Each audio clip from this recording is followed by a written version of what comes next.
Ya, Mas Yuslam silakan request dulu, mangga. Oh, Request buat ini, recording. rekam.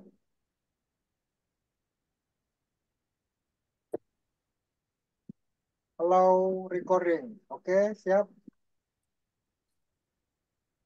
Silakan. Kita mulai ya. Yes.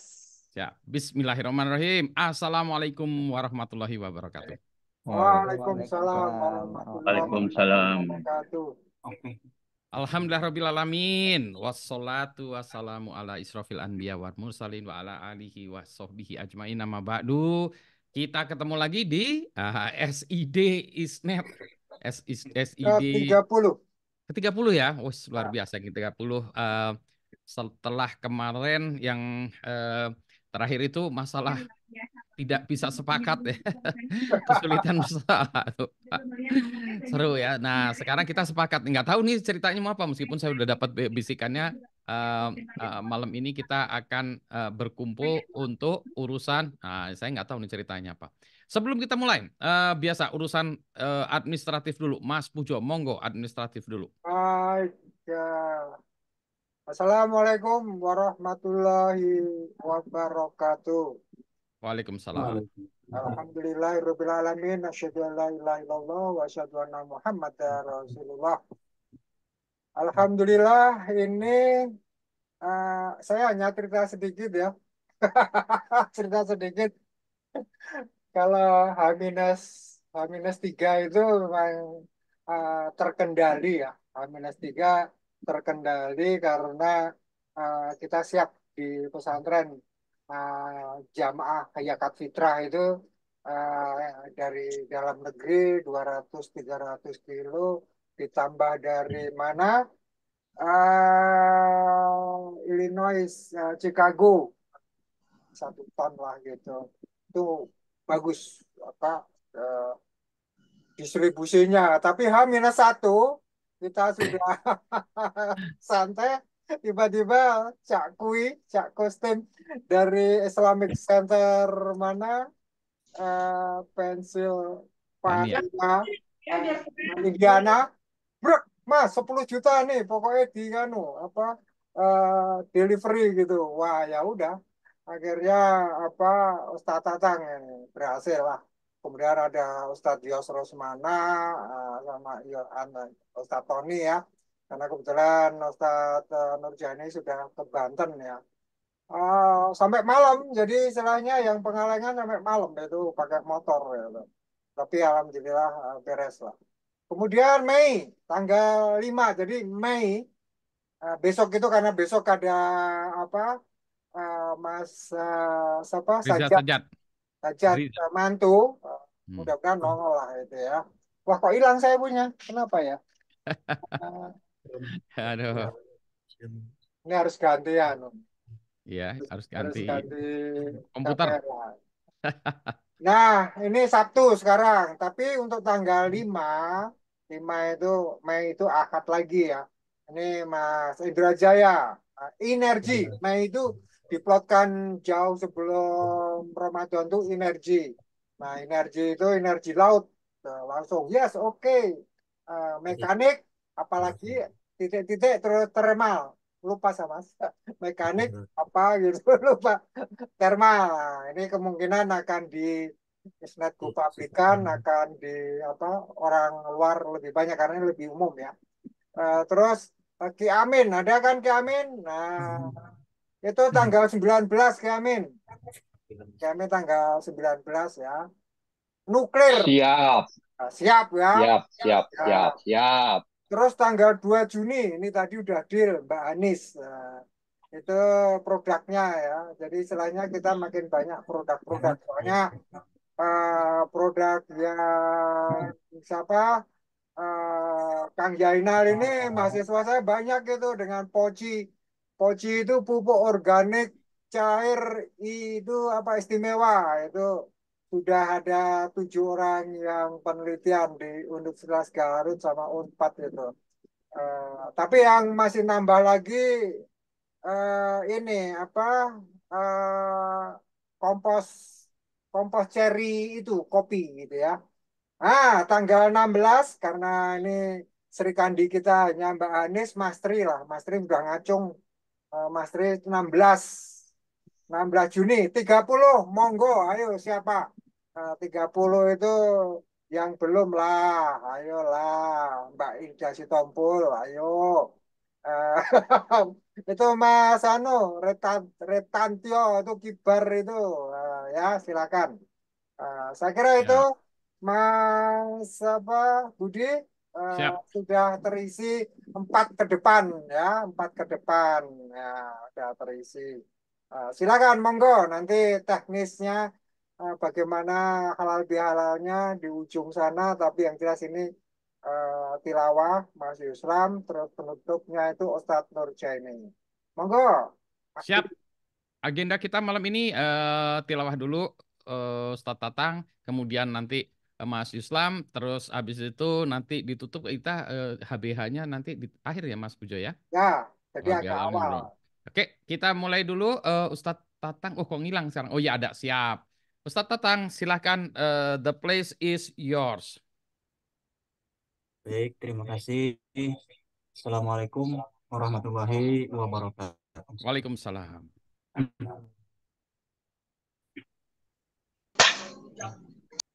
Wah, di musola Isnet, Alhamdulillah.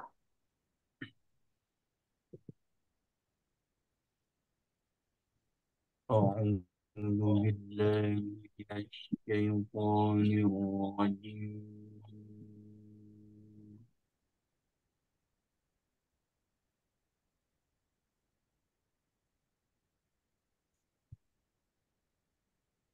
بسم الله الرحمن الرحيم.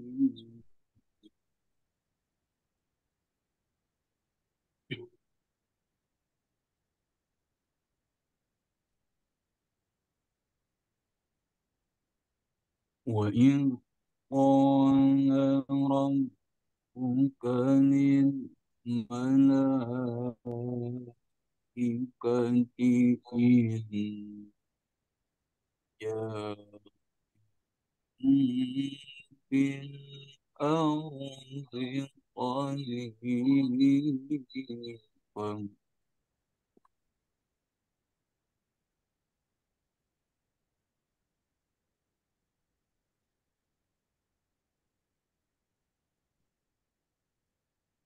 قال أتجعل فيها من يفسد فيها يسفك الدماء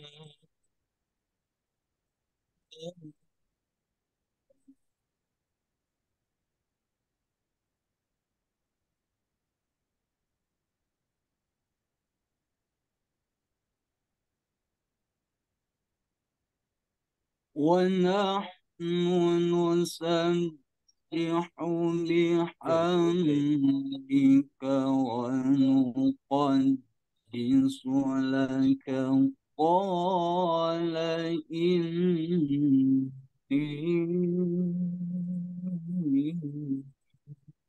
أعلم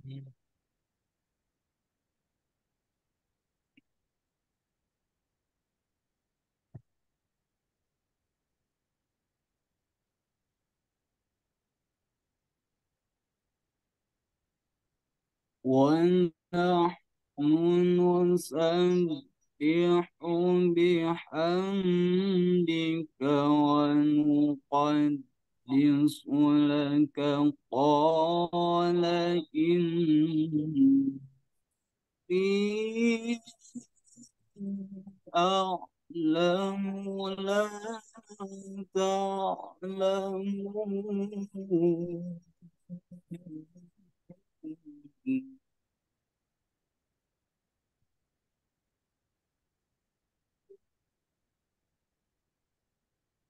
وعلم آدم أسماء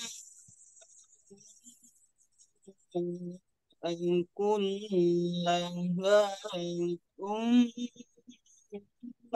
عرضهم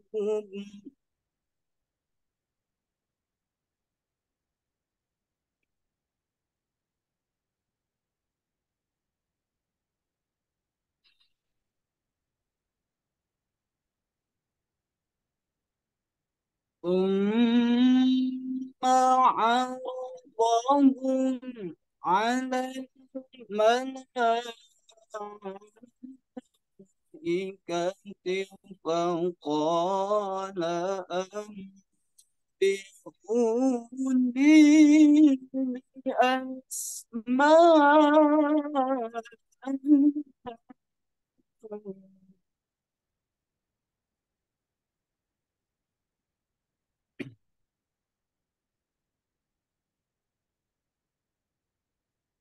فقال أنبئوني بأسماء هؤلاء إن كنتم صادقين.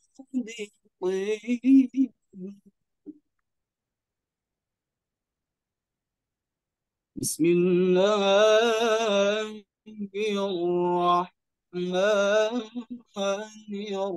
الرحيم.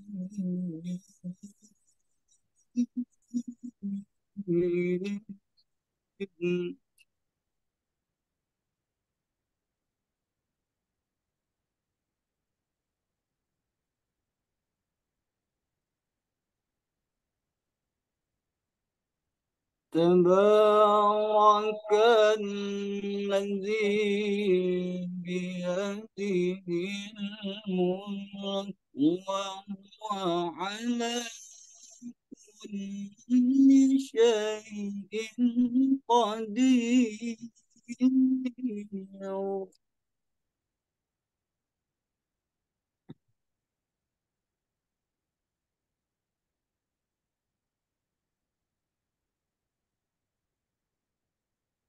الذي خلق الموت والحياة ليبلوكم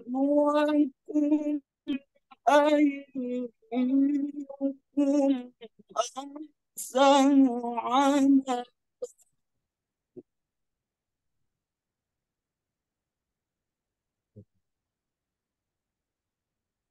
وهو العزيز الغفور.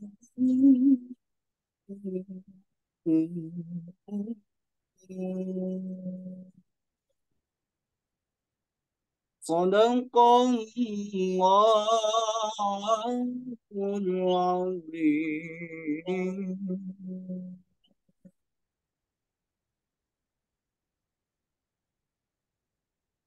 Aku berlindung kepada Allah dari godaan setan yang terkutuk dengan menyebut nama Allah yang Maha Pengasih lagi Maha Penyayang. Dan ingatlah ketika Tuhanmu berfirman kepada para malaikat, Aku hendak menjadikan khalifah di bumi. Mereka berkata, apakah engkau hendak menjadikan orang yang rusak dan menumpahkan darah di sana? Sedangkan kami bertasbih, memujimu dan menyebutkan namamu. Ia berfirman, sungguh, aku mengetahui apa yang tidak kamu ketahui. Dan dia ajarkan kepada Adam nama-nama benda. Semuanya kemudian dia perlihatkan kepada para malaikat. Seraya berfirman, sebutkan kepadaku nama semua benda ini. Jika kamu yang benar,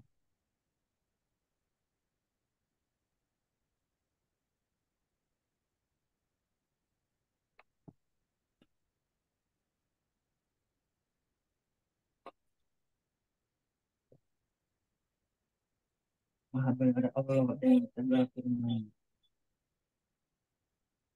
Aku berlindung kepada Allah dari godaan setan yang terkutuk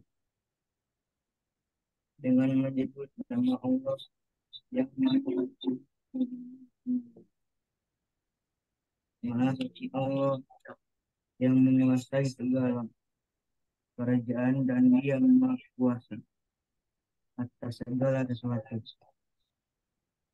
yang menciptakan mati dan hidup untuk menguji kamu. Siapa di antara kamu yang lebih baik amalnya? Dan Dia Maha Perkasa, Maha Pengampun, Maha Benar Allah dengan segala firman-Nya. Wassalamualaikum warahmatullahi taala wabarakatuh. Waalaikumsalam warahmatullahi wabarakatuh. Lanjutkan dengan sesi berikutnya, yaitu sesi utamanya dengan Mas Yuslam Fauzi. Monggo Mas. Baik, Assalamualaikum warahmatullahi wabarakatuh. Waalaikumsalam. Alhamdulillah, la hawla wa la quwata illa billah, asyhadu an la ilaha illallah wa asyhadu anna Muhammadan abduhu wa rasuluh. Allahumma salli wa sallim ala sayyidina Muhammad wa ala alihi wa sahbihi ajma'in, amma ba'd. Yang saya hormati, yang saya cintai teman-teman sekalian, eh, wabil khusus nih duo Raharjos, Mas Budi Raharjo dan Mas Pujo Raharjo, dan semuanya ada beberapa teman-teman saya juga saya undang di sini. Pertama nih karena suasananya masih sawalan ya, saya ucapkan taqabbalallahu minna wa minkum minal aidin wal faizin. Mohon maaf atas segala kesalahan dan kehilafan. Kedua, saya rupanya sudah 3 tahun berturut-turut nih menjadi pengisi materi sawalan gitu ya. Mau dibilang halal bihalal udah terlalu jauh dari waktu apa namanya waktu satu Sawalnya. Masih sama juga. Masih Sawal ya. Eh 3 tahun yang lalu saya kasih materi tentang Idul Fitri dan Ramadan dan Idul Fitri apa Ramadan Idul Fitri dan pesan peradaban kalau nggak salah ya. Ya, Kemudian pernah juga Ramadan Idul Fitri dan pesan ukhuwah pernah juga. Nah sekarang mengingat sudah hari keberapa ini? Hari ke-12 atau hari ke-13 ini sekarang nih di kurangi 10, 10, berarti hari sepuluh. ke-13 ya, 17. 12 ya, hari ke-12 itu saya juga agak bingung nih. Saya tanya sama Mas Pujo sama Mas Budi ini apa kira-kira yang cocok materinya kira-kira gitu ya.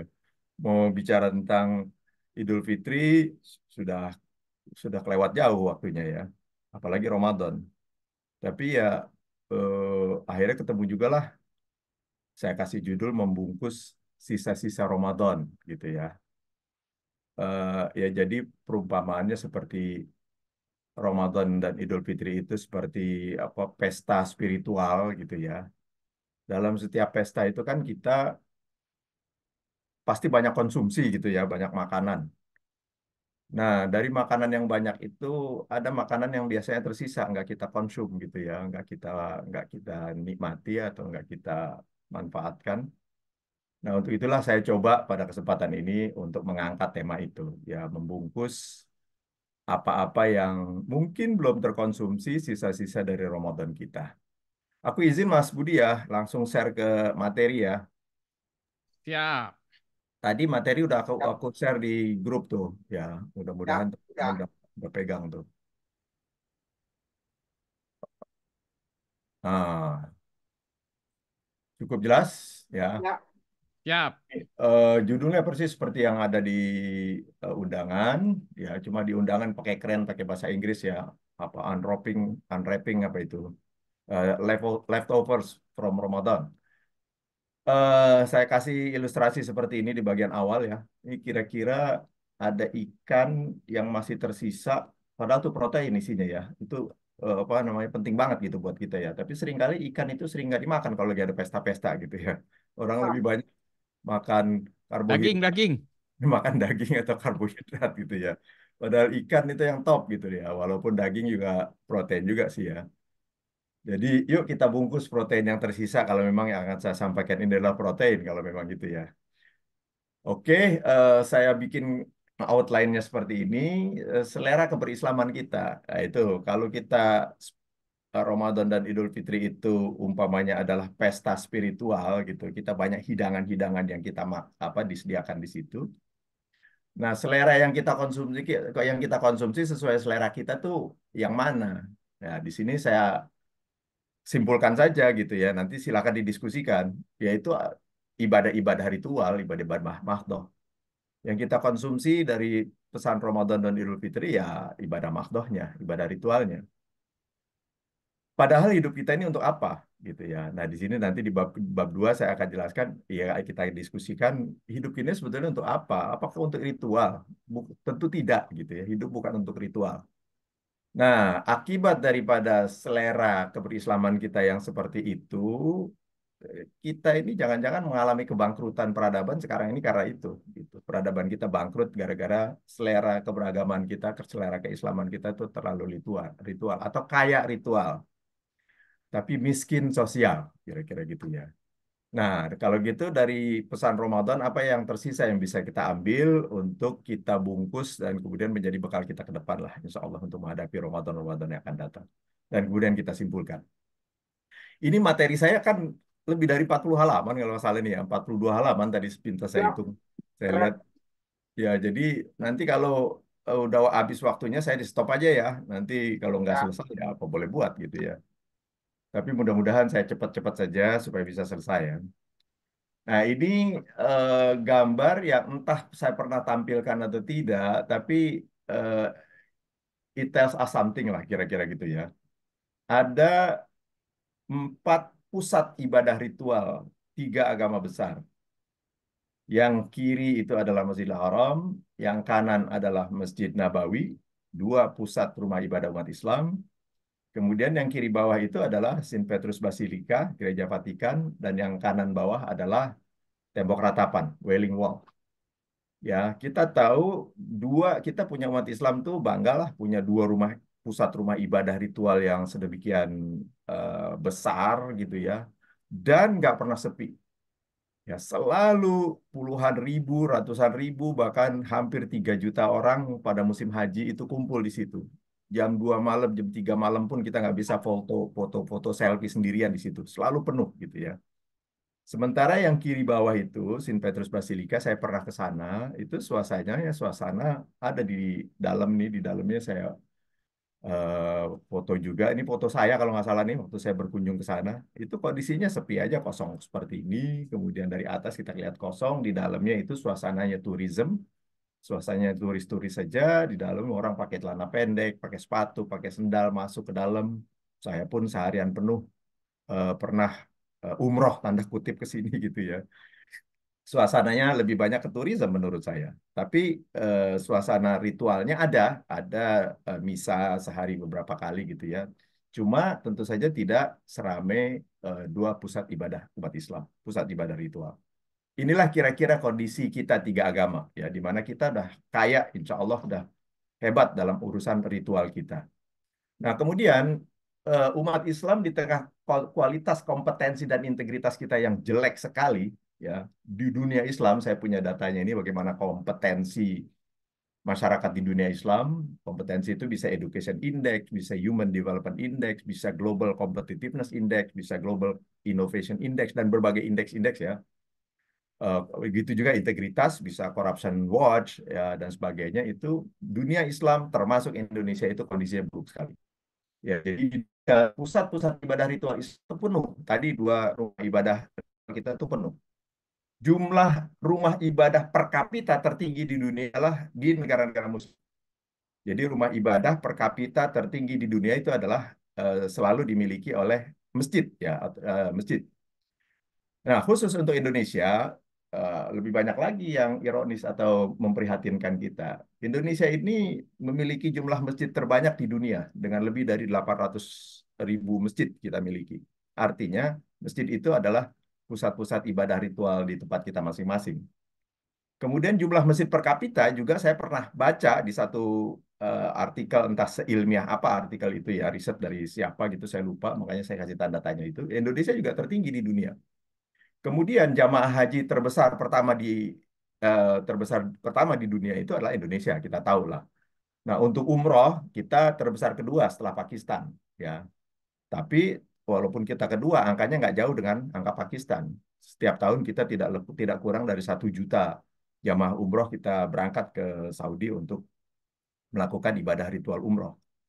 Kemudian 2013 ini juga angkanya saya tanda tanya ini, seingat saya dari PERC ya, riset yang menyimpulkan bahwa Muslim Indonesia ini adalah Muslim yang paling religius. Ukurannya waktu itu paling rajin sholat Jumat, paling rajin ke masjid, paling rajin sholat 5 waktu, paling rajin puasa Ramadan. Ya, ukuran terbanyak itu adalah ukuran ibadah-ibadah ritual. Saya punya slide tentang ini, tapi nggak sempat ketemu atau saya coba cari belum ketemu, nggak ketemu gitu. Tapi saya pernah punya slide tentang ini. Kemudian Indonesia ini negara ketujuh paling religius dari Global Business Policy Institute tahun 2023, baru kemarin tuh risetnya. Ini bukan hanya Muslim ya, tapi negara yang paling religius dalam pengertian di situ risetnya itu adalah pengertian paling paling rajin melaksanakan ibadah-ibadah ya ritual. Kemudian husnul khotimah, ya ini intermezzo saja, tambahan saja. Husnul khotimah itu diukur dari wafatnya seorang saat sujud, kira-kira begitu. Ya ini sedikit saya elaborate ini. Kira-kira teman-teman 2 tahun yang lalu, kira-kira di bulan Ramadan, itu pasti, dugaan saya pasti semua nerima satu hasil capture video CCTV di mana ada orang yang sedang CCTV masjid ya, di mana ada orang yang sedang sholat taraweh di dalam masjid tersebut, kemudian pada saat sujud terus nggak bangun lagi. Ternyata dia meninggal pada saat sujud sholat taraweh. Itu rame betul di grup-grup WA 2 tahun yang lalu kalau teman-teman ingat ya. Pokoknya komentarnya Subhanallah, Husnul Khotimah, kira-kira begitu ya. Kita ingin wafat seperti itu, tanpa hisab segala macam, meninggal dalam keadaan sangat terhormat, sujud dan sebagainya. Kira-kira begitulah komen-komen teman-teman di. Bagi saya sih biasa saja, itu saya anggap oke lah memang. Dan memang insya Allah mulia orang yang meninggal pada saat sujud. Tapi kebetulan saya ini juga masuk anggota grup WA yang isinya kiai-kiai dan ulama-ulama nasional, kira-kira gitu deh, yang levelnya nasional. Saya junior lah di situ, kira-kira gitu ya, sebagai ustadz junior. Nah ternyata posting kayak begitu juga beredar dan komennya sama gitu ya, komennya Subhanallah, apa namanya, husnul khotimah kayak gitu. Sehingga saya iseng saja karena ini forumnya forum eh, ulama kelas tinggi kira-kira gitu ya. Kok komennya sama dengan masyarakat awam kira-kira gitu ya. Akhirnya saya ngepost, saya bilang begini, saya tulis ya pertanyaan, apakah seseorang yang meninggal dunia karena serangan jantung sedang rapat di kantornya itu kurang mulia dibandingkan orang itu? Saya bilang gitu. Kemudian saya tunggu beberapa menit nggak ada jawaban, saya post lagi. Apakah seorang ibu yang sedang hamil, apalagi sedang melahirkan, terus meninggal karena sakit hamilnya, karena derita melahirkan, kurang mulia dibandingkan orang itu? Kemudian saya tunggu lagi, post nggak ada jawaban lagi. Dengan saya siap-siap saja dimarahin sama Kiai ini, kira-kira begitulah. Akhirnya saya post lagi yang ketiga, apakah seorang siswa atau mahasiswa yang sedang berangkat sekolah atau kuliah yang kemudian atau pulang kuliah naik motor kecelakaan, terlindas metro mini, berdarah-darah di aspal, meninggal dunia, kurang mulia dibandingkan orang itu gitu. Masih nggak ada jawaban juga. Saya post lagi, ya, apakah saya bilang, apakah tukang ojek yang sedang menjemput penumpang mengalami kecelakaan di jalanan kurang mulia dibandingkan orang itu, kira-kira begitu. Semua yang saya post ini adalah kematian-kematian ya di bidang sosial. Artinya ketika orang-orang sedang menjalankan ibadah sosial, sedang kerja di kantor, sedang hamil dan sebagainya ya. Saya siap-siap saja dimarahin sama kiai-kiai besar nih, saya pikir gitu ya. Tapi ternyata tidak. Ya, ternyata yang muncul itu benar juga sih, kira-kira gitu ya. Mulai kita ini memang selama ini terlalu apa namanya sering lupa kepada prestasi-prestasi sosial yang sebetulnya itu jihad juga fisabilillah, itu syahid juga, kira-kira begitu. Ada lagi kiai yang menjambut, mengatakan menulis, iya bahkan apa yang ditulis oleh Ustadz Yuslam itu saya bisa carikan serenceng dalil-dalilnya itu yang mengatakan orang-orang seperti itu tuh syahid banget, kira-kira begitu. Terus ada lagi tulisan yang mengatakan begini, iya juga ya, sementara dalam sejarah para nabi nggak ada satupun nabi yang meninggal pada waktu sholat ya, kira-kira gitu. Mulai nggak ada ternyata nabi yang meninggal saat sholat. Iya nggak ada, kata yang lain. Jangankan lagi sholat, lagi jangankan para nabi, wali aja yang lagi meninggal lagi sholat juga nggak ada gitu kan. Ya, terus ada lagi yang bilang, iya malahan nabi kita itu meninggal di pangkuan istrinya yang paling muda, ya kira-kira gitu ya, Aisyah. Jadi itu yang paling mencontoh Nabi itu kalau meninggal di istri yang paling muda ya. Jadi begitulah diskusinya beredar. Jadi artinya yang tadinya saya pikir aku takut dimarahin sama kiai-kiai besar, tapi ternyata mereka iya juga gitu. Jadi artinya kadang-kadang yang besar-besar pun lupa juga gitu bahwa beragama kita terlalu diformat dengan seolah-olah yang melakukan ibadah ritual itulah yang puncak beragama, kira-kira begitu. Nah, terakhir di sini persepsi tentang orang soleh, ya, ya, ya ritual. Ya, kalau kita bertanya tuh orang soleh tuh posturnya kayak gimana sih? Gambarnya apa yang pakai baju koko kayak saya nih kayak begini nih kan orang soleh, pakai peci kayak Mas Pujo gitu kan, kayak Mas Budi itu orang soleh. Yang sering, yang punya pesantren itu orang soleh. Kemudian tapi punya pesantren tuh soleh beneran itu kalau itu ya. Yang rajin ke masjid, yang gitulah. Itu apa namanya konotasi kesolehan ya ritual gitu. Padahal saya pernah ngaji dulu di training ini saya dapat surah Al-Anbiya ayat 105 ini. Ini dulu yang ngajar nggak tanggung-tanggung. Bang Imad almarhum ya pendiri Masjid Salman ini posnya Mas Budi ini ya ITB. Bang Imad dulu pernah waktu saya training, saya beberapa kali ngikut training Bang Imad. Dia dalam satu ingin membongkar cara berpikir kita tentang kesolehan gitu kan. Dia bertanya gini, seandainya kita dalam training ini, dia bilang, kita ini ada kalian kupela pecah, kita masuk ke ruangan ini. Ruangan ini gelap gulita, kata Bang Imad. Kita mau training, kita kan perlu nyala, perlu lampu gitu kan. Nah, sementara kalian kupecah menjadi dua kelompok, kata Bang Iman. Kelompok kanan silakan berzikir, berdoa, kalau perlu sholat dan sebagainya di situ, di pojokan sana, untuk supaya lampunya ini, di ruangan ini nyala. Sementara yang sebelah kiri, kelompok kiri, di tengah kegelapan itu meraba-raba dinding, cari saklar, ya, untuk menghidupkan lampu. Dan ketika hidupkan lampu, kata Bang Iman, nggak mengucapkan bismillah, bismillah pun dia hidupkan lampu, gitu. Tanpa mengucapkan bismillah. Ditanya, mana yang kelompok yang soleh di antara dua kelompok itu? Itu pertanyaannya. Kita waktu itu walaupun masih ABG gitu ya, akhirnya berani juga mengatakan yang soleh yang kedua gitu kan. Karena menghidupkan lampu di ruangan itu caranya bukan dengan zikir, bukan dengan doa, kira-kira gitu.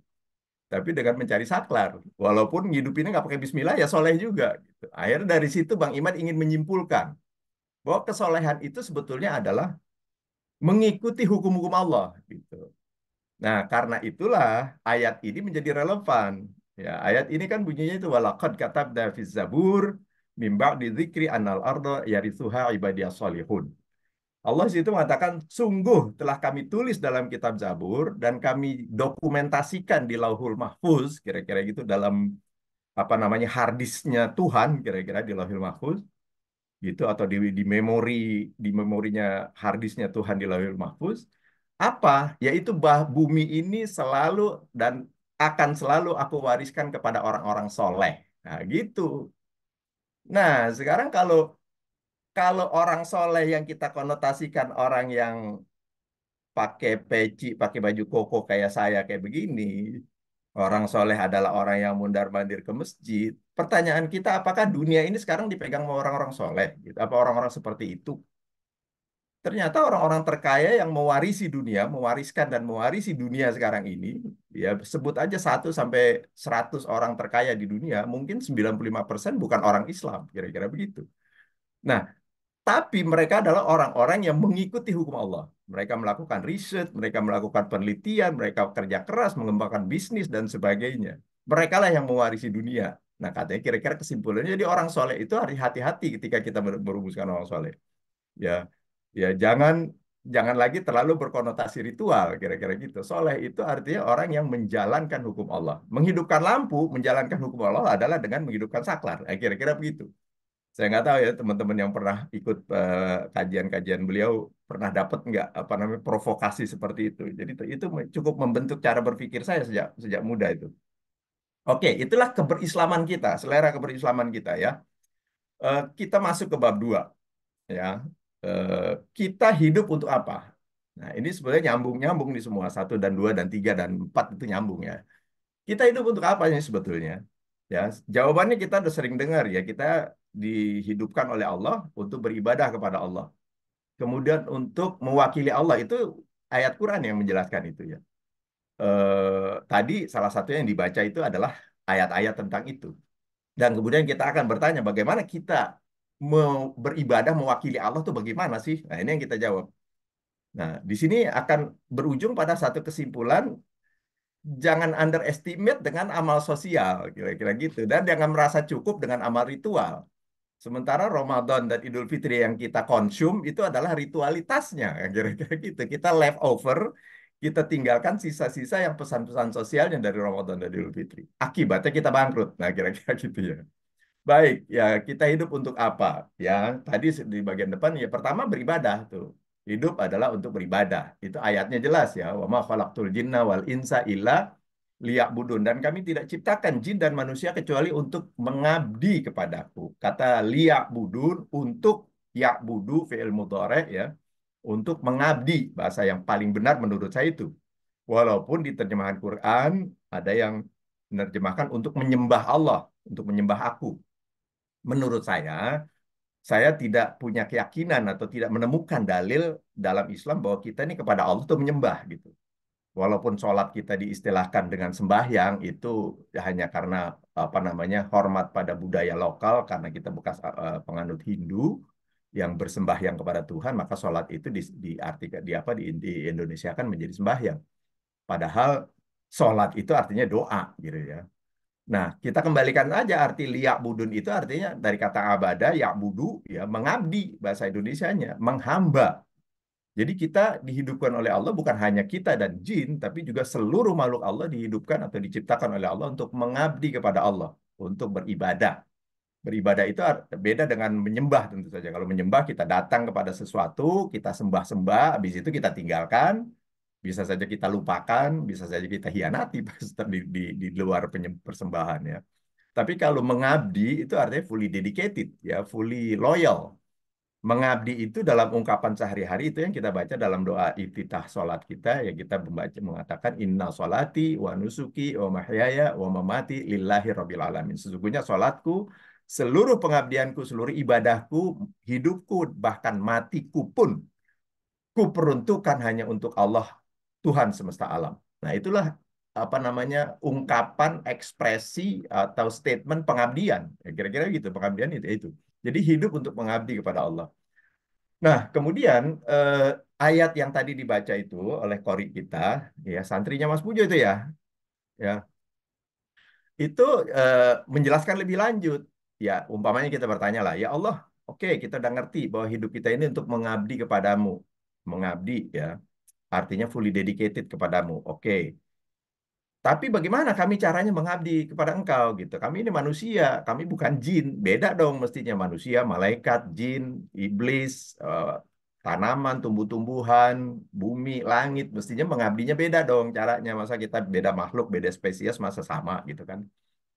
Nah iya dijelaskan memang beda. Khusus untuk manusia, tadi dibacakan dalam Al-Baqarah ayat 30 ini yang bunyinya tadi wa idz qala rabbuka lil malaikati inni ja'ilun fil ardi khalifah, ini ayatnya ya. Dan ingatlah ketika Allah berkata kepada para malaikat sesungguhnya aku akan menjadikan atau menciptakan manusia yang akan menjadi khalifahku di muka bumi. Khalifah itu artinya wakil. Ya, arti sesungguhnya dari khalifah itu wakil bukan pemimpin sebetulnya atau wakil atau mandataris ya yang mendapat mandat itu namanya khalifah. Jadi sebagai manusia kita mendapat kedudukan yang sangat istimewa, sangat terhormat gitu ya, menjadi wakil Tuhan di muka bumi. Nah, kira-kira gitu. Jadi eh, tugas kita, hidup kita ini adalah mengabdi atau beribadah ya dari kata abadah ya budu mengabdi gerennya atau isim masdarnya itu ibadatun gitu kan. Beribadah kepada Allah dengan cara sebagai manusia kita beribadahnya itu kita mewakili dia di muka bumi. Jadi mewakili itu adalah sebagai ekspresi beribadahnya kita kepada Allah. Nah, ayat-ayat yang mengatakan bahwa kita di manusia itu diciptakan sebagai khalifah atau khalaif, ya, ini yang di bawah ini, itu banyak di Quran, lebih dari 7 ayat ya saya temukan. Saya kutip aja 2 di sini ya, di bawah saya kutip juga surah Al-An'am 165 itu juga mengatakan seperti itu. Dan dialah yang menjadikan kamu sebagai khalifah-khalifah di muka bumi atau wakil-wakil Allah di muka bumi. Jadi peran kita sebagai wakil Allah. Dan untuk menjadi wakil Allah, beribadah mewakili Allah di muka bumi, kita dikompetisikan. Nah, itu juga yang ayatnya dibaca tadi surah Al-Mulk ayat 1 dan 2 ya. Kita berada dikompetisikan, ini suratnya. Tabarakalladzi, saya jangan-jangan saya nggak muat di sini ya. Tapi itu ayatnya. Tabarakalladzi biyadihil mulku wa huwa ala kulli syai'in qadir. Alladzi khalaqal mauta wal hayata liyabluwakum ayyukum ahsanu amala. Yang itu kan artinya clear banget tuh. Dialah Allah yang menciptakan kita ini kalian dari mati kemudian menghidupkan forward gitu. Untuk apa nih kita dihidupkan? Di situ dikatakan liyabluwakum ayyukum ahsanu amala. Untuk aku lihat, untuk dia lihat ya. Allah lihat siapa di antara kita yang paling bagus amalnya. Ya, berarti hidup ini di butir C ini dikatakan berkompetisi amal. Ya, hidup ini adalah berkompetisi amal. Amal apa? Amal ibadah kepada Allah dalam bentuk menjalankan peran sebagai khalifatullah fil ard. Nah, kira-kira kan begitu tuh kalau kita mau simpulkan nih. Kita sebagai muslim tuh mesti duduk banget nih ininya. Jadi kita sedang dikompetisikan sebetulnya untuk Allah lihat siapa di antara kita yang paling bagus amalnya. Sebetulnya ada ayat lain juga, banyak nih beberapa ayat, tapi saya sebut aja misalnya surah Al-Maidah ayat 47. Itu juga kurang lebih mengatakan seperti itu. Ya, bunyinya kira-kira walau sya'allahu laja'alakum ummatan wahidah.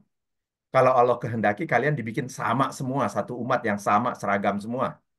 Mungkin tidak perlu ada gender laki perempuan, nggak perlu ada perbedaan warna kulit, nggak perlu ada macam-macam perbedaan-perbedaan. Dibikin sama semua kalian juga bisa sama Allah.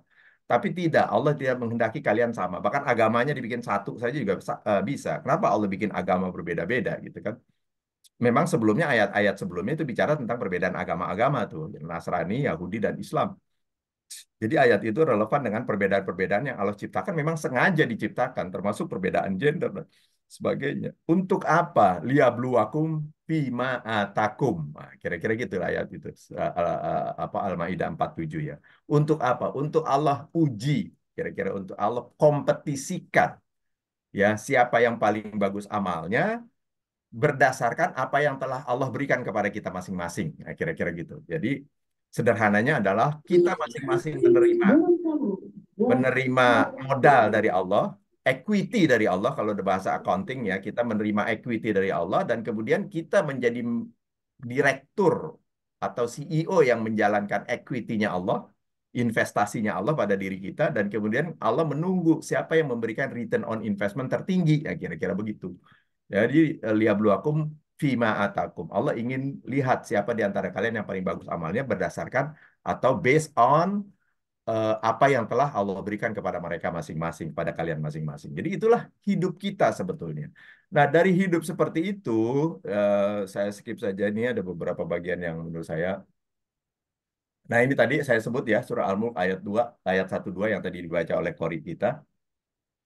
Kemudian, ya barusan nih Al-Maidah 47 juga saya bacakan tadi ayatnya. Kemudian, nah, berkompetisinya berkompetisi apa? Berkompetisi beribadah gitu kan. Beribadah dalam rangka mewakili Allah. Nah, kita kan bertanya kemudian ibadah kita dalam Islam itu kan cuma ada dua jenis ya. Satu ibadah ritual yang vertikal sifatnya, yaitu kita berurusan berhadapan langsung dengan Allah. Yang paling jelas ibadah vertikal kita atau ibadah ritual atau ibadah mahdoh dalam bahasa agama itu adalah sholat. Sholat itu dalam salah satu hadis dikatakan as-sholatu mi'rajul mu'minin. Sholat itu adalah menghadapnya orang mukmin kepada Tuhannya. Jadi ketika sholat kita sedang dialog dan menghadap, berbicara dengan Tuhan. Kita lagi vertikal banget kira-kira gitu. Tapi juga yang mahdoh yang lain atau ritual yang lain kan banyak ya, zikir, doa, kemudian apa namanya, termasuk puasa, lebih banyak kita maknai sebagai ritual, haji, umroh itu dan sebagainya itu adalah ritual, ya. Itu jenis ibadah pertama, vertikal, mahdoh, ritual. Jenis ibadah kedua itu adalah yang sifatnya horizontal, sifatnya sosial, yang dalam bahasa agama disebut muamalah, gitu ya, ibadah muamalah. Nah, ibadah muamalah ini ya ibadah juga kepada Allah, pengabdian juga kepada Allah. Dalam rangka kita diciptakan untuk beribadah kepada Allah, ini ibadah juga. Tetapi pengkhidmatannya atau efeknya, manfaatnya dinikmati atau dirasakan atau dinikmati oleh lingkungan kita. Itulah yang kita kenal dengan ibadah sosial, kan gitu ya. Nah, dari ibadah ritual dan ibadah sosial, kita mewakili Allah tuh yang mana? Kira-kira gitu. Kan kita mewakili Allah tadi, Khalifatullah fil ardh. Rasanya nggak mungkin kita mewakili Allah untuk ibadah ritual gitu. Ini renungan saya ya.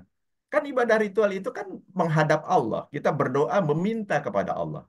Masa kita berdoa meminta kepada Allah mewakili Allah kan gitu. Kan nggak masuk di apa namanya di logika saya. Kita sholat. Sholat itu adalah menghadap Allah. Sholat itu juga artinya doa. Artinya kita berdoa dan menghadap kepada Allah. Masa kita sholat berdoa dan menghadap Allah mewakili Allah gitu ya, kan nggak masuk juga gitu. Semua ibadah ritual, kita pergi haji, kita berkunjung ke rumah Allah, masa kita berkunjung ke rumah Allah mewakili Allah, kan nggak, ya Allahnya ada di situ kan gitu ya. Jadi ibadah-ibadah ritual yang sifatnya vertikal karena kita berurusan langsung berhubungan dengan Allah, maka itu nggak masuk dalam konotasi atau dalam makna mewakili Allah. Terus kita mewakili Allah dalam ibadah yang mana? Ibadah sosial. Nah, kira-kira gitu. Menjalankan peran sebagai rahmatan lil alamin. Sebagaimana ayat Quran yang, wah ini saya di halaman ini kan, wa ma arsalnaka illa rahmatan lil alamin. Dan kami tidak mengutus engkau, wahai Muhammad, tentu dengan ajaranmu dan umatmu, kira-kira gitu, kecuali untuk menebar rahmat atau menjadi bukti rahmat kasih sayang Tuhan bagi seluruh alam. Jadi disitulah kita mewakili Allah untuk menebar rahmat Allah, menebar kasih sayang Allah. Rahmat itu ada kasih sayang, ya. Rahman Rahim ya. Jadi dalam konteks ibadah sosial itulah kita mewakili Allah. Karena itu ya ini saya kutip dua hadis dari Tabrani dan Daruqutni. Hadis yang dimulai dengan kata-kata the best among you, sebaik-baik kamu, kira-kira gitu ya. Yaitu khairun nas ya. Itu kelanjutannya adalah anfa'uhum linnas, yang paling bermanfaat buat manusia yang lain. Itulah kira-kira intisari ibadah sosial, yaitu hidup memberikan optimal, memberikan manfaat kepada orang lain. Dan hadis yang kedua yang dimulai dengan kata-kata khairun nas juga, khairun nas ahsanuhum khuluqa. Ini yang paling bagus behaviornya. Yang bagus behavior itu artinya behavior dia terhadap lingkungannya, kira-kira begitu. Jadi suka tidak merugikan dan suka menolong dan sebagainya, kira-kira begitu. Jadi eh, untuk menjadi muslim yang terbaik mewakili Allah, yaitu berperan dalam amal sosial atau ibadah sosial, karena mewakili Allah sekali lagi dalam ibadah sosial bukan ibadah ritual gitu ya. Yang terbaik di antara kita adalah yang memberikan manfaat buat lingkungan. Nah, kira-kira gitu. Nah, kalau dalam bahasa sederhana kita, dalam pemahaman sederhana, itu seorang muslim kita memberikan manfaat ya gimana sih? Ya bayar zakat gitu kan. Ngasih sedekah, ya yang banyak, nolong orang gitu. Ya itu oke lah gitu. Itu ada syariat. Tapi dalam situasi zaman kita yang sudah sedemikian advance seperti sekarang ini yang sudah berkembang sedemikian rupa, apa sesederhana itu kita menjadi orang yang bermanfaat? Nah, kira-kira gitu. Saya kemudian sering menggeliti kepada teman-teman. Kalau kita ingin menjadi orang yang bermanfaat, paling bermanfaat, karena di sini sebaik-baik kita adalah yang paling bermanfaat, kan kata-katanya seperti itu hadisnya. Maka yang paling paling efektif kira-kira begitu ya, bukan hanya sekedar bayar zakat 2,5% gitu. Ya paling efektif kalau kita menjadi orang bermanfaat itu adalah pertama tentu saja kita pinter ya. Semakin pinter itu produktivitas pasti masih makin tinggi, itu alami lah kira-kira gitu ya. Tapi yang paling paling memungkinkan itu adalah kita menciptakan produk atau layanan yang dirasakan saling bermanfaat oleh seluruh umat manusia sekarang ini. Nah, gitu kan kira-kira. Nah, Untuk itu saya bertanya sekarang, yuk kita bikin list yuk, daftar 1 sampai 10 produk dan services gitu ya. Services ini termasuk Google nih services, termasuk Zoom ini services kira-kira gitu. Produk itu ya barangkali HP atau apalah listrik atau apa begitu ya. Kita bikin yuk 1 sampai 10 produk services yang paling bermanfaat bagi umat manusia sekarang ini. Ya, saya khawatir not even a single one yang kita dapatkan itu hasil kreasi umat Islam. Nah, kira-kira begitu. Semuanya produksi dan kreasi inovasi non-Muslim. Kalau 1 sampai 10 terlalu sedikit, bikin list 1 sampai 20, 1 sampai 30, 1 sampai 40 produk dan layanan yang paling bermanfaat buat umat manusia. Ya, yang sekarang ini kita rasakan paling bermanfaat, yang kita hidup betul-betul di tengah tidak bisa bermanfaat banget lah. Saya khawatir 1 sampai 30, 1 sampai 40 pun kita tidak menemukan satupun produk atau inovasi dari Muslim, kira-kira gitu.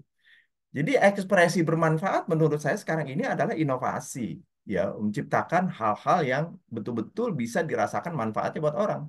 Nah, ketika kita menundukkan hukum Allah dengan inovasi atau mengikuti hukum Allah dengan inovasi, maka orang-orang seperti itu pasti orang jadi orang yang kaya gitu. Ya, di samping produknya bermanfaat, dia pasti kaya raya, ya, kayak Elon Musk, kayak Zuckerberg, kayak ya gitu-gitulah gitu ya. Itulah barangkali yang tadi surah Al-Anbiya ayat 105 mengatakan apa nama laqad katabna fi zaburi mim ba'di dzikri annal arda yarithuha ibadiyas solihun. Sesungguhnya telah tercatat di dalam kitab apa namanya dan di Lauhul Mahfuz bahwa dunia ini selalu kuwariskan kepada hamba-hambaku yang soleh. Jangan-jangan memang hamba yang soleh itu adalah hamba yang inovatif, ya kira-kira begitu. Hamba-hamba yang akhirnya jadi kaya raya, menguasai dunia, mewarisi bumi, karena bermanfaat outputnya, kira-kira begitu. Dia inovatif karena dia mengikuti hukum-hukum Allah melalui riset, melalui inovasi, dan sebagainya.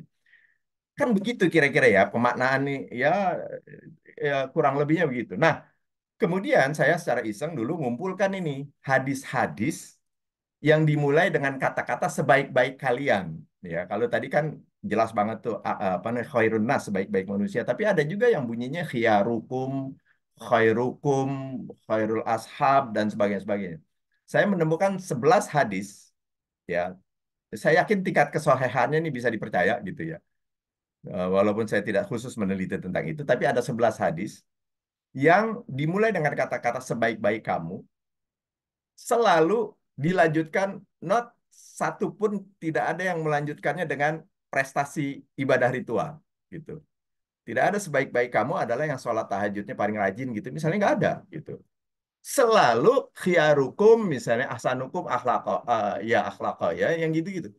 Sebaik-baik kamu adalah yang paling baik perilakunya, sebaik-baik kamu adalah yang paling bermanfaat buat lingkungannya, semua prestasi sosial. Sebaik-baik kamu adalah yang memberi makan kepada orang yang lapar, sebaik-baik kamu adalah yang baik pada tetangganya, sebaik-baik kamu adalah yang baik pada istri dan anaknya, sebaik-baik kamu adalah yang paling baik bayar hutangnya, gitu kan. Bayar hutang itu kan sosial gitu ya. Jadi ya kira-kira hadis-hadis pun kira-kira begitu loh bunyinya. Nah, nah, eh, ini saya pernah tampilkan nggak ya? Ini riset dari University of Chicago nih ya. Pernah diterbitkan di Forbes tahun 2015 ya, 8 tahun 9 tahun yang lalu. Jadi pernah juga kontroversial nih, tapi dijawab dengan baik oleh itu dulu ya, oleh penelitinya. Judulnya Religion Makes Children More Selfish, say scientists. Agama membuat anak-anak semakin individualis, semakin selfish, kata saintis, gitu ya.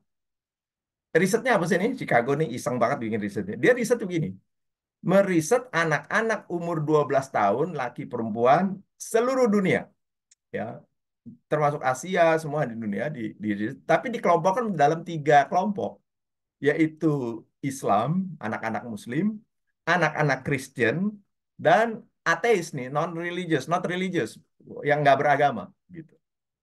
Ya, di antara sekian banyak yang diriset, yang saya ambil nih variabel yang 2 ini, yaitu tentang generosity-nya, yaitu apa generosity ya, kedermawanan ya, kedermawanannya, jadi suka nolong, suka itu, dan kedua judgment of meanness, kebalikannya. yaitu eh, semangat menghukum lah kira-kira gitu lah kalau mau di bahasa bahasa bebasnya semangat menghukumnya ketika melihat temannya salah dan sebagainya. Oh, nah, ternyata ketika bicara tentang eh, objeknya variabelnya adalah generosity, itu yang muncul seperti ini hasilnya. Anak-anak keluarga ateis, non-religious, not religious ya, umur 12 tahun itu tadi, itu paling generous, kira-kira gitu. Sementara Kristen adanya di tengah-tengah dan anak keluarga Muslim paling bawah. Nah, kira-kira gitu. What's wrong dengan kita ini? Mendidik anak, ya. Kok paling pelit anak-anak kita, kira-kira gitu kepada teman-temannya. Nah, kemudian sebaliknya, ketika yang di riset adalah judgment of meanness, ya, itu ternyata yang non-religious, not religious itu paling rendah. Artinya paling tidak mendendam kepada temannya atau paling tidak keras hukumannya kepada teman yang bersalah. Kemudian yang Kristen di tengah, kemudian yang Muslim adanya paling atas. Artinya anak-anak keluarga Muslim itu paling keras untuk menghukum teman-temannya kalau bersalah. Dan paling sadis, paling tidak memaafkan lah, kira-kira begitu. Ini eh, ini kok begini ya kira-kira gitu ya. Kan kita ajarannya supaya kita paling sebaik-baik kita adalah yang memberikan manfaat buat sebesar-besarnya. Nah, ini saya skip saja, tapi intinya sama ini mendukung saja. Em, eh, ini sudah di nomor 3 ya, nomor 3 kanan nomor duanya apa tadi? Nomor duanya tadi mewakili Allah tadi tugas kita kan kita hidup untuk apa mewakili Allah. Nah nomor tiganya ini kanan atas kita sudah bicara tentang bagaimana kita beribadah mewakili Allah. Nah tadi mewakili Allah tuh konteksnya ibadah sosial loh kira-kira gitu. Nah kemudian eh, ini salah satunya misalnya kita berkompetisi menebar rahmat ini. Menebar rahmat itu tadi wa ma arsalnaka illa rahmatan lil alamin. Tidaklah aku utus engkau Muhammad dan umatmu kira-kira kecuali itu menebar rahmat bagi semesta alam.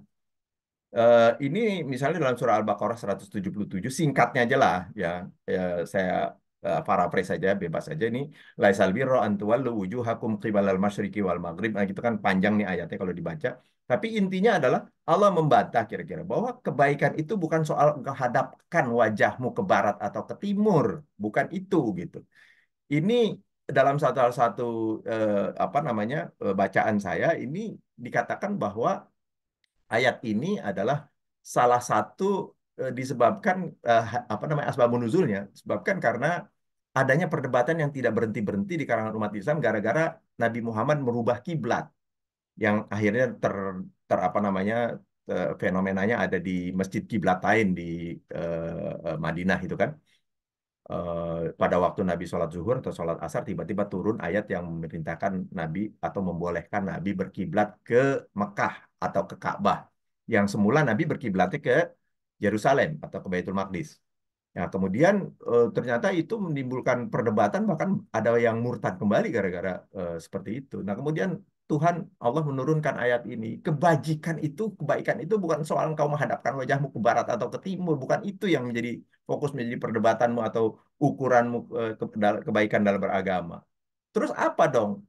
Ya, tapi kebaikan itu adalah walakinnal birra man amana billahi wal yawmil akhir dan seterusnya ya kebaikan itulah bagi siapa yang beriman kepada Allah dan hari akhir dan kelanjutannya adalah prestasi sosial wa atal mala ala hubbihi engkau berikan hartamu yang kau cintai kepada mereka-mereka zawil kurba wal yatama orang-orang yatim kepada kaum kerabat wal masakin wa abnas sabil wasailin para peminta-minta wa fir riqab ya wa aqama shalah wa ata zakah. Ada memang salat disebut di situ, zakat di situ, tapi dari yang merah yang saya sebutkan itu hanya salat saja yang disebut yang ritual, selebihnya adalah prestasi sosial.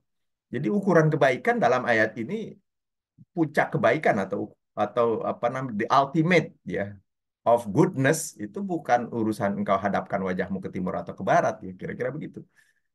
Nah, saya kira kata hafal semua ini surah Ar-Ra'd allazi yukadzibu bidin, surah yang secara eksplisit banget mencela orang-orang yang sholat, ya, fawailul lil musallin, celaka orang-orang yang sholat, ya, orang sholat kok celaka ya, ya, sholat itu adalah simbol terjelas daripada ibadah ritual. Artinya secara generik ayat ini mengatakan celaka orang-orang yang membangun ibadah ritual saja Ya, kalau dia punya cacat-cacat sosial seperti yang disebut sebelumnya, yaitu kepada anak yatim dia tidak care, kasar, dan kepada kemiskinan juga dia tidak ada perhatian, kira-kira gitu.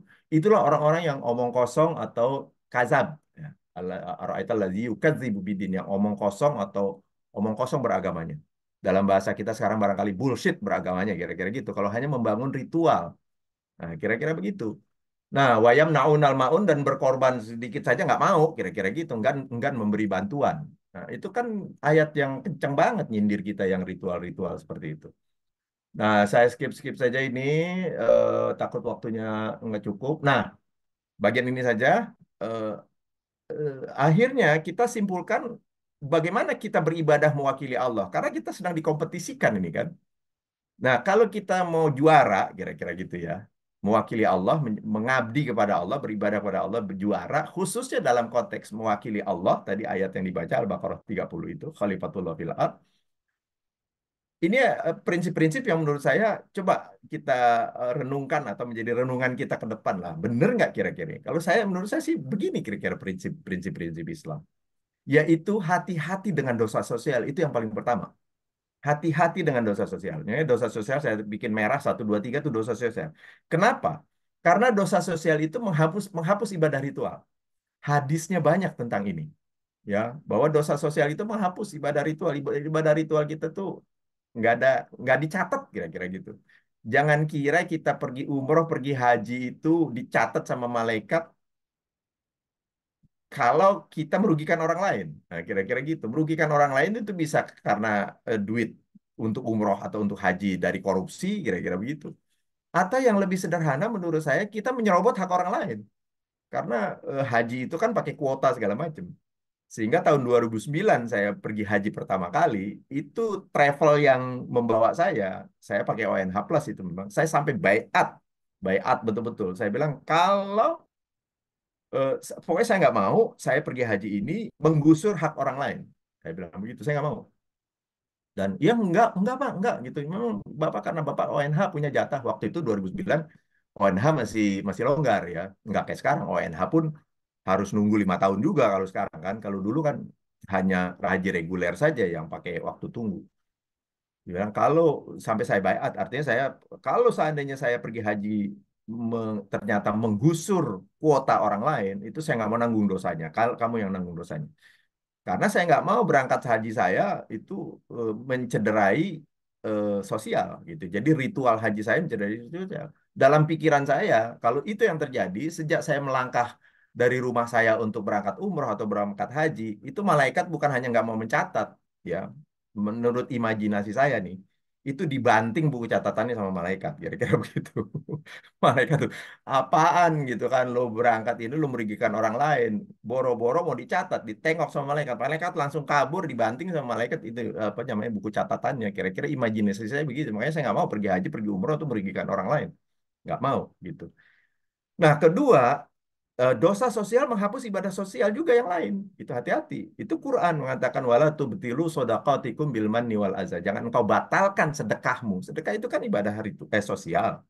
Jangan engkau batalkan sedekahmu karena engkau menyakiti atau mengungkit-ungkit, kira-kira gitu. Jadi kita habis sedekah nih, kan dapat pahala sosial tuh.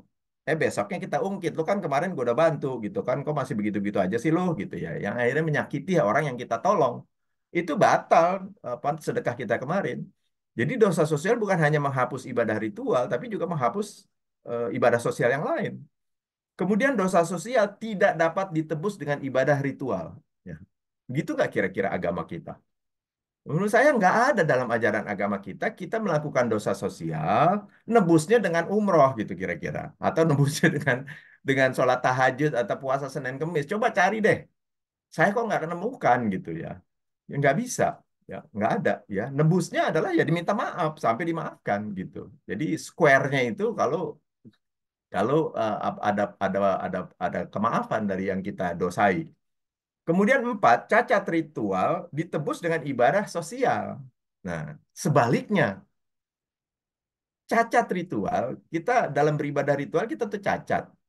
Ultimate-nya, nebusnya itu dengan sosial loh. Gitu. Semua ibadah ritual kita kalau cacat pasti ujung-ujungannya sosial. Kita nggak bisa sholat, wajib, udah nggak mungkin lagi kita sholat wajib, bayar fidyah, kan gitu ujung-ujungannya. Kita nggak bisa puasa juga, fa'iddatu min ayamin ukhor, ganti di hari lain. Tapi kalau nggak bisa ganti juga karena memang nggak memungkinkan ganti, bayar fidyah, fidyatun ta'amu miskin, bayar fidyah kepada orang-orang miskin. Kita melakukan ibadah umroh atau ibadah haji, ada bagian-bagian wajib-wajib haji atau wajib umroh tertentu yang tidak bisa kita lakukan, finally harus bayar dam, potong kambing, berikan makan orang-orang miskin. Jadi cacat ritual selalu ultimately ditebus dengan sosial, kira-kira begitu. Tapi tidak ada cacat sosial ditebus dengan ritual. Dan kemudian nomor 5, cacat ritual tidak membatalkan ibadah sosial. Kalau yang nomor 1 itu dosa sosial menghapus ibadah ritual. Kalau dalam Islam, cacat ritual tidak membatalkan ibadah sosial kita, gitu ya. Eh, Kemudian nomor 6, pesan ibadah ritual sebetulnya sosial juga. Nah, ini nanti akan ada bagian yang lebih dalam, apa lebih saya perluas bahasannya tentang butir 6. Semua ibadah ritual kita, mau sholat, mau apa saja ibadah ritual kita itu sebetulnya pesannya sosial juga gitu. Apanya di situ terkandung pesan sosial yang sering kita enggak. Nah, ini nah kira-kira ya kelanjutannya. Bahwa ibadah ritual ini seperti salat, puasa, zakat, haji itu hanya zakat yang sosial ya, tapi sholat itu kan ritual, tapi pesannya sosial. Bagaimana tidak sosial? Sholat itu kan dimulai dengan takbiratul ihram. Sholat itu adalah menghadapnya kita kepada Allah. As-sholatu mi'rajul mu'minin. Sholat itu adalah menghadapnya orang-orang mukmin kepada Tuhannya. Jadi kita memang seperti apel, seperti kayak kita menghadap pimpinan. Pimpinan mengatakan, pokoknya setiap jam 7 pagi kamu menghadap ke saya. Ya kita menghadap. Tapi di akhir menghadap kepada pimpinan, yang kita ucapkan adalah Assalamualaikum nengok ke kanan, dan Assalamualaikum nengok ke kiri. Itu kan seperti kita pamit kepada bos kita. Itu selesai ya bos, ya, aku menghadap sesuai dengan aturan main, aku sudah selesai menghadap, sekarang aku mau kembali lagi ke masyarakatku, berperan kembali. Ngapain? Memberikan kesejahteraan, kedamaian, al-Islam kepada mereka, assalam kepada mereka, bukan al-Islam ya, assalam ya. Ya, assalam itu kan doa untuk kesejahteraan dan kedamaian bagi lingkungan kita. Begitu. Bahkan secara ilmu fikih nih ada kitab dulu waktu saya masih belajar kitab kuning kitab fikih itu ada bagian yang membahas tentang bagaimana ketika kita sedang sholat, sedang di tengah sholat lagi ini sholat wajib, bahkan jadi imam sholat kira-kira gitu. Jadi imam sholat wajib. Tapi kita menyaksikan ada sesuatu yang perlu ditolong karena emergensi gitu. Yang perlu ditolong pun nggak perlu manusia, apa saja gitu. Kucing kah atau anjing kah misalnya kecebur ke kolam renang yang kalau kita nggak tolong dia mati kira-kira gitu. Maka fikihnya mengatakan pada waktu itu apa yang harus kita lakukan? Padahal kita sedang serius banget lagi menghadap Tuhan nih. Fikihnya mengatakan tinggalkan sholatmu, ya tidak batalkan, tapi berhenti dalam sholat, tolong dulu sesuatu yang emergensi itu. Selesai kamu tolong, lanjutkan lagi sholatmu. Gitu. Sepanjang tidak batal wudhunya. Tapi kalau artinya kalau misalnya kita sholat maghrib baru 2 rakaat gitu ya, tiba-tiba harus nolong. Tetangga kita kebakaran atau apa ya, tolong aja dulu. Setelah itu balik lagi, lanjutkan 1 rakaat lagi. Maghrib kita cukup bisa begitu. Jadi artinya Tuhan kita itu dalam hukum fikihnya, kira-kira Tuhan kita, Allah kita itu adalah pihak yang even kau sedang menghadapku, ya kira-kira gitu. Tapi kalau ada hambaku yang lain perlu pertolonganmu, kau pergi dulu sana, tolong dulu dia, baru nanti kita dialog lagi, kita ketemu lagi, ya kira-kira begitu. Jadi bukan Tuhan yang kayak monster yang serem yang enggak ya, lu lebih penting tetangga apa lebih penting aku ya, enggak begitu modelnya. Kalau lagi begitu juga sholat itu adalah doa. Ini saya bilang, sholat itu doa. Dan doa yang paling banyak kita baca dalam sholat itu adalah kalimat ihdinas siratal mustaqim. Yang ini ada bahasannya sendiri, yaitu kalimat yang sebetulnya itu ekspresi dari kerinduan atau membangun rasa rindu kepada Allah. Itulah kira-kira kapan-kapan kita bahas itu. Jadi puasa ya sama menghadirkan rasa lapar, ya ikut merasakan pengalaman orang-orang miskin. Itu kan sosial juga pesannya. Kemudian zakat apalagi lah, haji melatih dan membangkitkan semangat kesatuan, kebersamaan, persaudaraan, kesetaraan, siapapun kita pakai pakaian ihram yang sama, gitulah kira-kira. Itu kan pesannya sosial juga, ya. Saya kira waktunya berapa menit lagi, Mas Bud? Tolong saya. Ya, Mas Pujo, berapa menit lagi nih? Wah, seru, Oke, seru. Ah, kemudian hmm. ya ingat Lanjut dulu, lanjut. lanjut ya. Lanjut. Kemudian butir C, kalau butir B tadi apa tadi? Berhati-hati dengan dosa sosial. Ini kan bagaimana cara kita beribadah mewakili Allah ya. Hati-hati dengan dosa sosial, kemudian butir C-nya jadikan ibadah ritual untuk apa? Kalau gitu ritual kita untuk apa nih? Sholat kita, zikir, haji, umroh itu apa? Membangun orientasi kepada Allah. Nggak bisa kita tinggalkan. Saya dengan cerita kayak begini bukan berarti kita kurangi sholat kita atau yang udah rajin tahajud, udah kurangi tahajud atau yang mau niat umroh jadi batal umroh, bukan begitu gitu ya. Jadi yang udah bagus ya kita pelihara yang bagus ya. Tapi jadikan ibadah-ibadah ritual kita itu sebagai upaya untuk membangun orientasi dan kedekatan kita kepada Tuhan gitu. Dan ayat-ayat Qur'annya mengatakan begitu. Misalnya tentang sholat aja misalnya. As-sholatu mi'rajul mu'minin, ini saya ada kutip ya, terus saya di mana sholat. Nah, ini tentang sholat aja. Misalnya Allah berfirman ini dalam surat Toha ayat 14. Innani anallah, inilah aku, ya, sesungguhnya aku ini adalah Allah, la ilaha illa ana, tidak ada Tuhan kecuali aku, fa'budni, beribadalah engkau kepadaku, atau mengabdilah engkau kepadaku, wa aqimis sholah li dzikri, dan lakukan sholat supaya engkau senantiasa ingat kepadaku, gitu. Jadi sholat itu tujuannya clear banget di sini gitu untuk membangun kebersamaan dengan Allah supaya kita senantiasa ingat kepada Allah. Nah, makanya ada surah An-Nisa yang memperjelas tentang itu, surah An-Nisa ayat 103 di bawah yang saya bacakan terjemahannya supaya cepat. Apabila kamu telah selesai melaksanakan sholatmu, jadi yang sholat yang tujuannya memang untuk membangun kebersamaan, rasa ingat kepada Allah, ingatlah Allah ketika kamu berdiri, pada waktu kamu duduk dan kamu berbaring. Jadi kalau sholatmu itu efektif, maka setelah kamu sholat, kamu nggak akan lepas dari mengingat Allah. Ketika kamu berdiri, kamu duduk, kamu berbaring gitu. Dan seterusnya, dan seterusnya.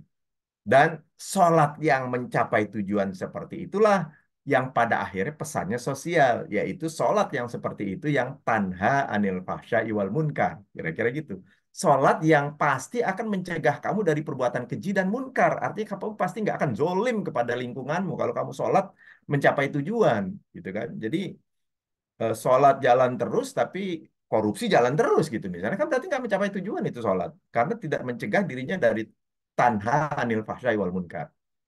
Nah, gitulah kira-kira itu sekilas tentang untuk apa kita hidup. Kita itu mau ngapain. Nah, itu kira-kira ya intisari. Nah, akibat kita punya selera beragama kita yang tidak pas seperti yang tadi itu, gitu ya, bukan berkompetisi amal sosial untuk menjadi orang yang paling bermanfaat menebar kasih sayang Allah kepada lingkungan, tapi fokus memperkaya dan ibadah ritual melulu, kira-kira gitu. Jangan-jangan itu yang menjadi penyebab peradaban kita bangkrut sekarang ini, gitu. Nah, kita bangkrut tanda tanya. Ini semua saya kasih tanda tanya ya, artinya untuk didiskusikan ini gitu ya. Saya kasih tanda tanya memang judul-judulnya.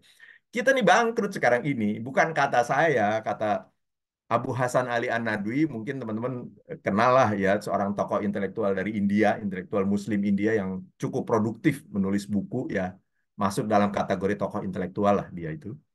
Ya, dia menyimpulkan kan abad 20 ini bagi kita umat Islam itu bukan abad lagi declining, not the declining period gitu, bukan periode declining bagi kita, tapi kita sudah berada di abad kebangkrutan. Jadi kebangkrutan peradaban. Nah, coba kita lihat. Nih subja saya peradaban tiga penganut agama, dimensi dan pilar peradaban, kualitas kita dalam konteks peradaban. Yuk kita lihat serba cepat ya.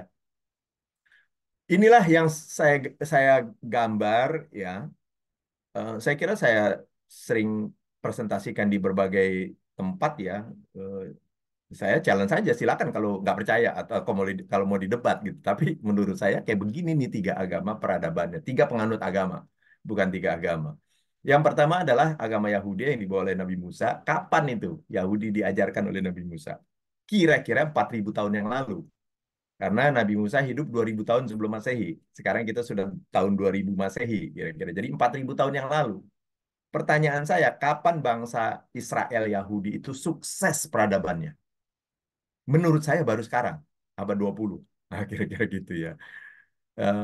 yang kita terpesona atau terkagum-kagum dengan Israel Yahudi ya, yang sekarang ini, yaitu baru dulu-dulu Yahudi Israel itu adalah bangsa yang paling banyak mengalami perbudakan. Kita tahu ya, pernah diperbudak oleh Mesir, oleh Firaun, pernah diperbudak oleh Nebukadnezar, Babilonia, pernah diperbudak oleh Titus, oleh apa namanya Romawi, pernah diperbudak oleh, bukan diperbudak, dipersekusi atau dibusuhi lah oleh Nasrani, dan juga bangsa yang paling banyak mengalami diaspora, ya harus diaspora ke Mesir, harus diaspora ke Babilonia, harus diaspora ke Romawi, ke Roma, ya sampai itu berdirinya Gereja Vatikan di Roma itu kan karena diaspora, sampai terakhir diaspora ke Eropa dan mengalami Holocaust oleh Jerman di Nazi Jerman gitu ya.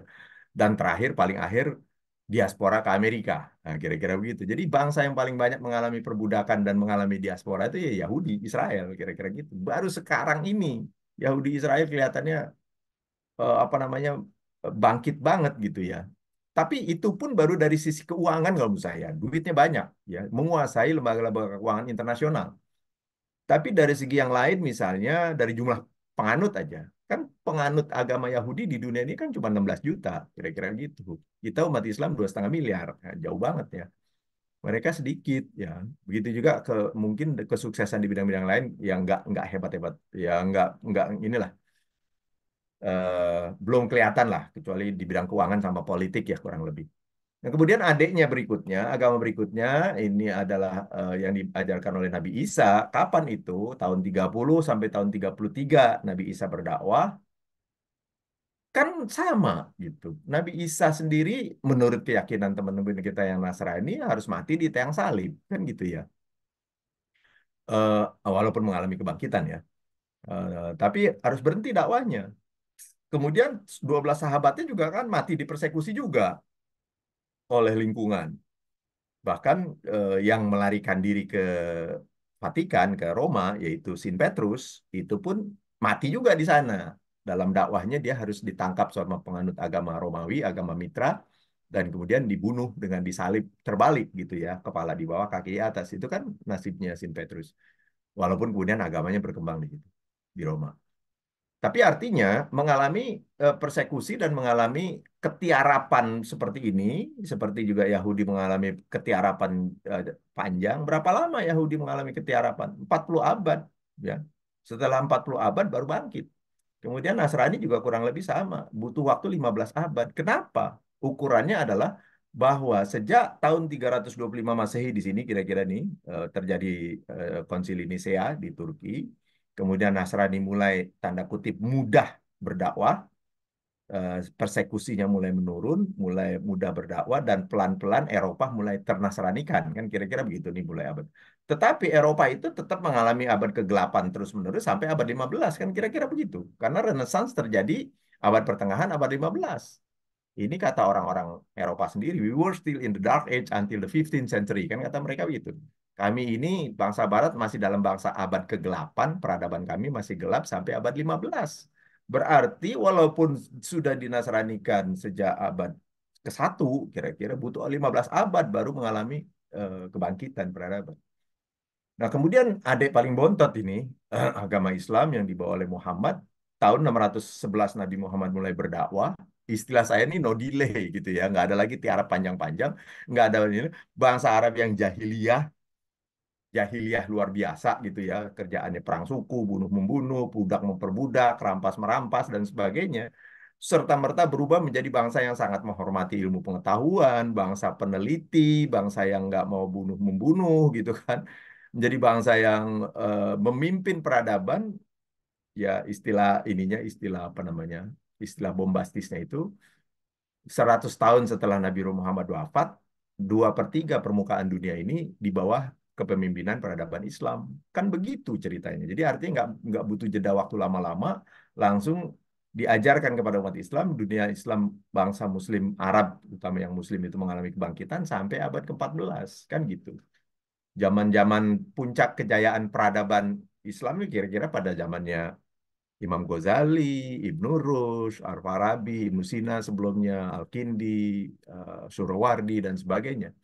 Yang pada waktu itu mereka sudah menulis debat-debat filsafat apa namanya berjilid-jilid ya, walaupun debatnya debat imajinatif, artinya tidak mereka tidak saling hidup sezaman, tapi debat-debat buku filsafat mereka terabadikan sampai sekarang. Yang katanya orang Barat pun sekarang ketika belajar filsafat rujukannya adalah filsafat tulisan Ibn Rushd juga gitu ya. Pengikut Averroism itu sekarang sampai sekarang masih ada baik di Barat di Eropa maupun Barat di Amerika. Jadi jejak-jejak kehebatan dunia Islam di abad 12, 13, 14 itu sampai sekarang masih masih tersisa. Gitu kira-kira. Jadi adik yang lahir paling belakang, paling bontot, tapi sukses duluan. Ya, kira-kira gitu. Jadi Islam telah terbukti mau apa nih elan vitalnya apa gitu kira-kira. Menurut saya semangat sosial, ibadah sosial gitu ya. Elan vitalnya itu ibadah sosial. Tapi ini harus kita punya waktu tersendiri untuk membahas ini. Nah, tapi sejak abad 14 Masehi atau abad ke-7 Hijriah, dunia Islam tuh puncaknya Ibnu Rushd lah kira-kira gitu, zaman Ibnu Rushd yang memang hidup di abad 13-14, itu dunia Islam mengalami kemunduran. Dan sudah 7 abad pula, 7 abad nih kita mengalami kebangkitan, 7 abad pula, sekarang abad 21, tahun 2024, kita sudah di abad 21, sudah 7 abad pula kita mengalami kemunduran. Oleh karena itu banyak yang mengatakan abad 21 ke depan atau abad 15 Hijriah, the revival of Islamic civilization ya. Kebangkitan kembali peradaban Islam itu bahasan yang lain lah. Tapi ya kita hidup sekarang ini begini gitu. Apa sih yang membuat kita kebangkrutan kita? Menurut saya salah satu elan vital yang kita kehilangan, yang didakwahi oleh Nabi yang kita kehilangan itu adalah semangat ibadah sosial. Sedikit saya singgung tentang peradaban ya, karena kita bicara peradaban, kita bangkrut peradaban. Peradaban itu apa? Saya kutip 6 definisi ini ya dari Google Dictionary, dari apa namanya Oxford, dari macam-macam, bahkan dari KBBI juga saya kutip. Dari definisi yang 6 ini ada 3 common words menurut saya yang saya ambil yang warna biru-biru ini. Pertama, masing-masing definisi menyebut stage atau tingkat, ya. Kedua, menyebut social atau human development, perkembangan sosial manusia setempat atau suatu masyarakat. Dan yang ketiga menyebut output, ya hasil budaya atau output atau apapun ya. Nah, jadi kalau kita mau persingkat saja dari berbagai definisi yang berbeda-beda tentang peradaban, ya kira-kira peradaban itu adalah tingkat perkembangan sosial atau masyarakat manusia SDM di satu masyarakat yang diukur dari outputnya, kira-kira gitu.